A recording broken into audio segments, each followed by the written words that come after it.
Hey y'all, it's Alec with Sharing the Journey. Hope the audio's okay on this video today.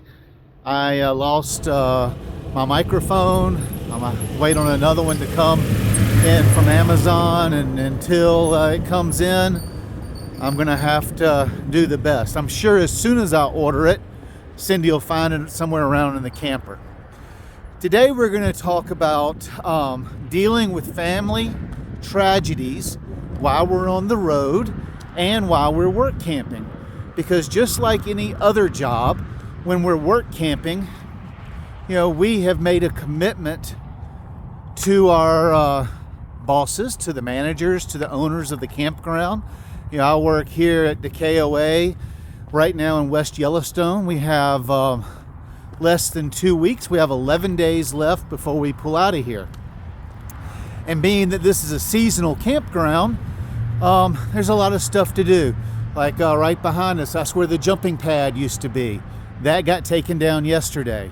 We got to pack all this stuff up, close the campground, get the water lines blown out, and all that kind of stuff before the winter gets here.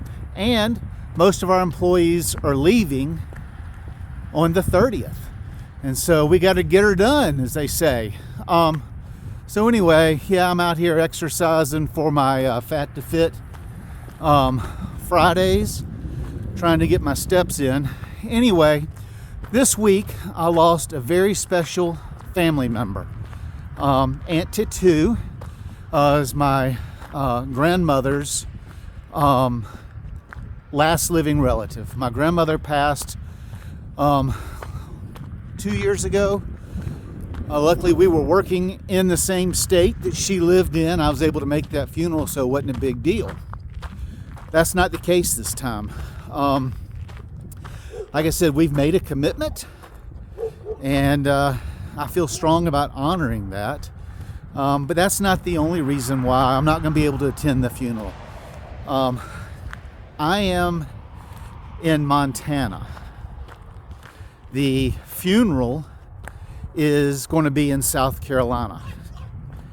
It's about a 2,300 mile drive. If I left today,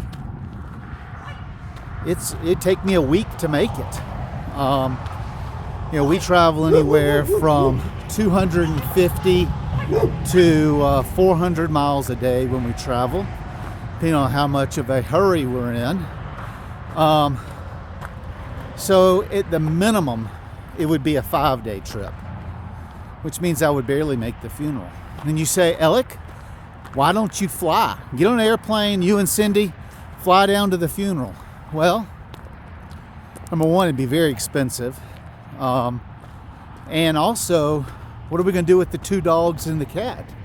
We got Chance and Midnight and Puma, and we have to think about them.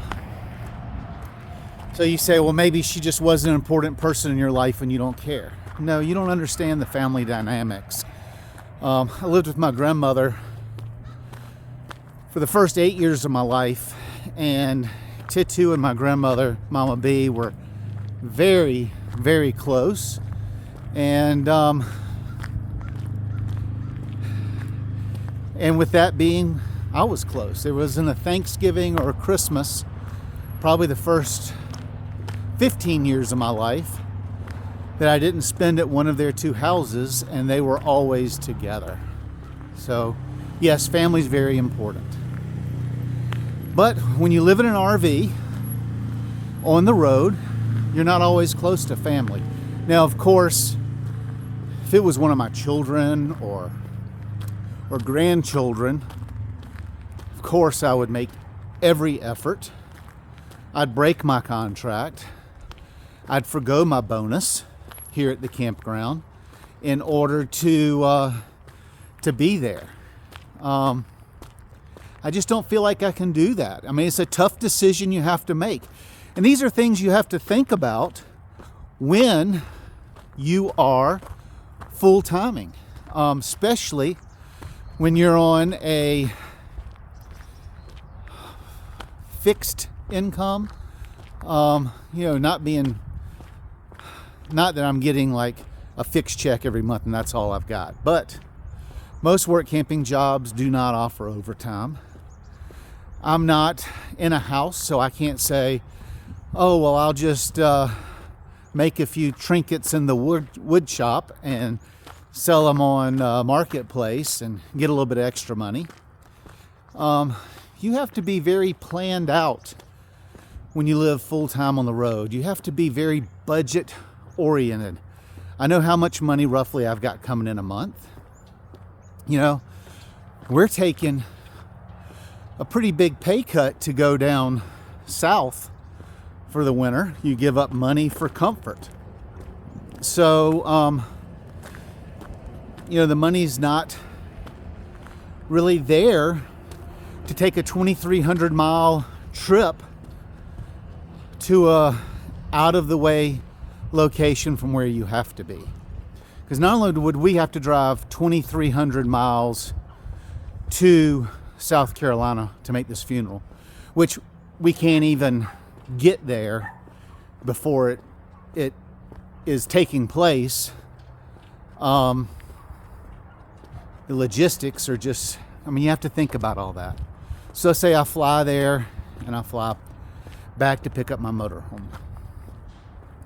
You're looking at, I don't know, $1,500 to $2,000 for the flights. I give up my $1,400 to $1,500 bonus here at the campground. So that's $3,500.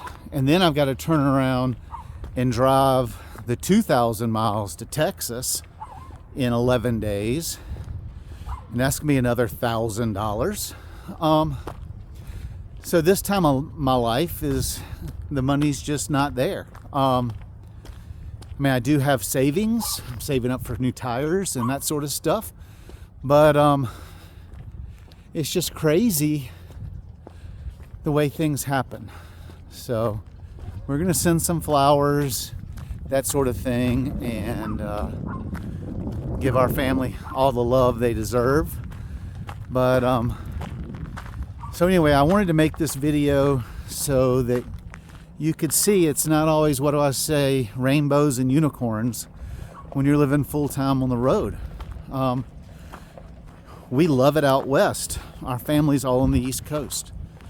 So we've had to make some sacrifices to be in locations that we want to be in.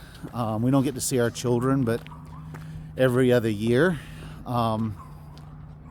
Talk to them all of them on the phone, at least bi-weekly or monthly, depending on the child and schedules and that sort of stuff. I call my mother 2 or 3 times a week normally. And there's Skype and all that kind of stuff. And thinking about talking to my aunt to see if she could either video the service for me or set up an iPad so I can be there during the event. But I am going to miss out on family. So that's what you need to think about when you are living full-time on the road and you're work camping is, you know, there's limited number of workers in the parks. If Cindy and I were to leave, what would that do to our employers? What would that do to our name when we're trying to get our next work camping job? You know, we have left jobs early for one reason or another. But we try not to do it on a normal basis. So if you're thinking about the full-time lifestyle and you're thinking about work camping, you just need to be aware that these challenges exist. You're not going to be able to make everybody happy with the decisions you make, but you know, that's the way life works sometimes. So I want to encourage you to prepare mentally, physically, and financially if you're going to do this journey. There is a lot of expenses I didn't think about. We'll do a video on that another day. So I hope you liked the video. If you did, and it made you think, I ask you to give a thumbs up. If you haven't subscribed, I ask that you subscribe. Go back and see some other work camping videos. There's quite a few to choose from. And if you're going to buy anything from Amazon, I've got a link below I ask you to use my link. It doesn't cost you anything. I'm an affiliate. Amazon gives me a little bit for sending you over there, and you still get the same great deal. So stay safe out there. Happy camping.